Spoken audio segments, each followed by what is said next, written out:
आज सुबह कई अखबारों में जब मैंने धनखड़ साहब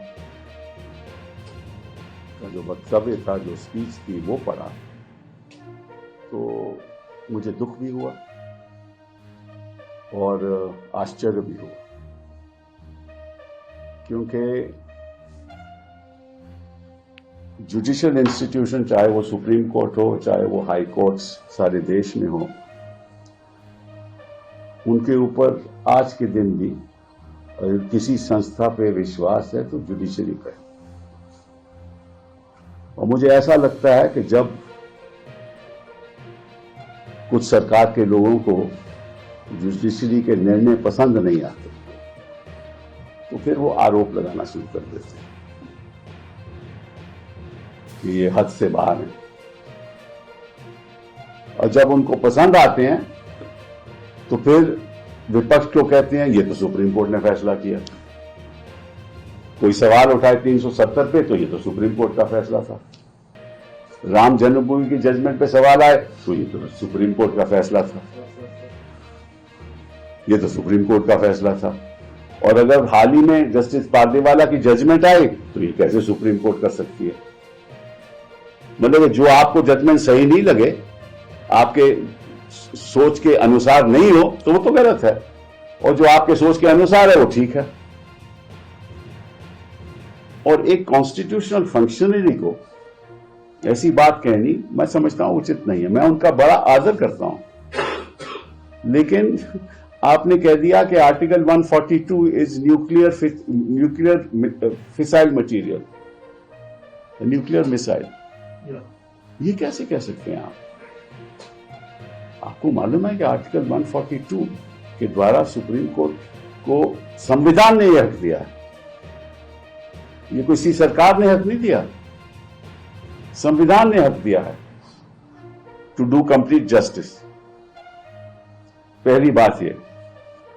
दूसरी बात, और ये मैं देश की जनता को बताना चाहता हूं कि president of India is a titular head.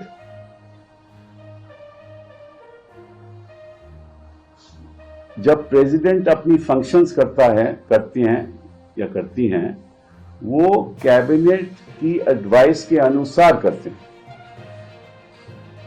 The president acts on the aid and advice of the council of ministers. The governor of a state acts on the aid and advice of the council of ministers in the state। तो अगर कोई विधेयक पारित होता है तो governor के पास जाता है।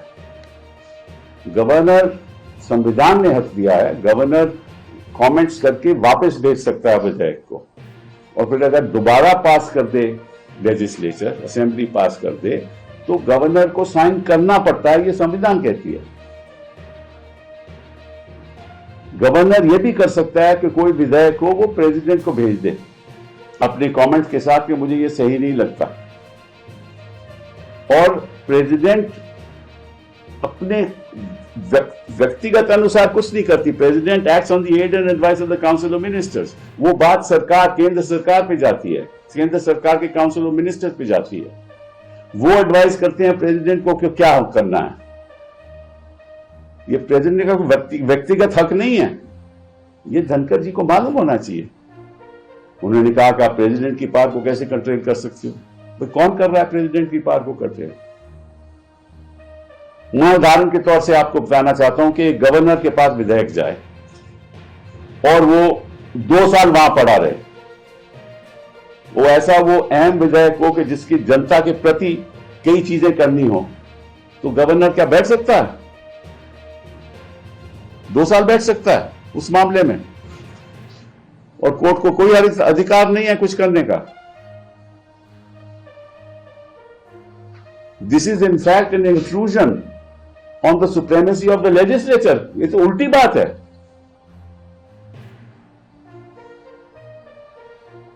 पार्लियामेंट अगर बिल पास करे, क्या प्रेसिडेंट उसमें बैठ सकते हैं कि मैं साइन नहीं करेंगे? और अगर साइन नहीं करें तो किसी को अधिकार है कि नहीं कि भैया ये ऐसा अहम बिल है, कोई टेररिज्म पे बिल पास हो या किसी और चीज पे बिल पास हो, प्रेसिडेंट ये तो नहीं कह सकता मैं साइन नहीं करता। हाँ, कमेंट्स लेके वापस भेज सकते हैं, दोबारा पास हो, president has to sign. That ये तो संविधान की परंपरा है, ये अदालतों ने डिसाइड कर लिया है ऑलरेडी। तो मुझे इस बात का आश्चर्य है कि कभी तो बेगवाल जी जाकर कहते हैं कि हद में रहना चाहिए, कभी रिज्जू जी केरला में कहते हैं कि ये क्या हो रहा है, अगर हम भी करने लगे तो, और धनखड़ जी कहते हैं कि ये तो देखिए पुराने टाइम जब 8 जज थे सुप्रीम कोर्ट में तो 5 जज फैसला करते थे, मेजॉरिटी थी, अब तो इतने जज हैं 2 ही जज फैसला करें। भाई 2 ही जज फैसला करेंगे ना, सुप्रीम कोर्ट तो बेंचेस पे बैठेगा, या 3 जज या 2 जज या 5 जज या 7 जज या 9 जज या 11 जज, और एक बार 13 भी बैठे थे।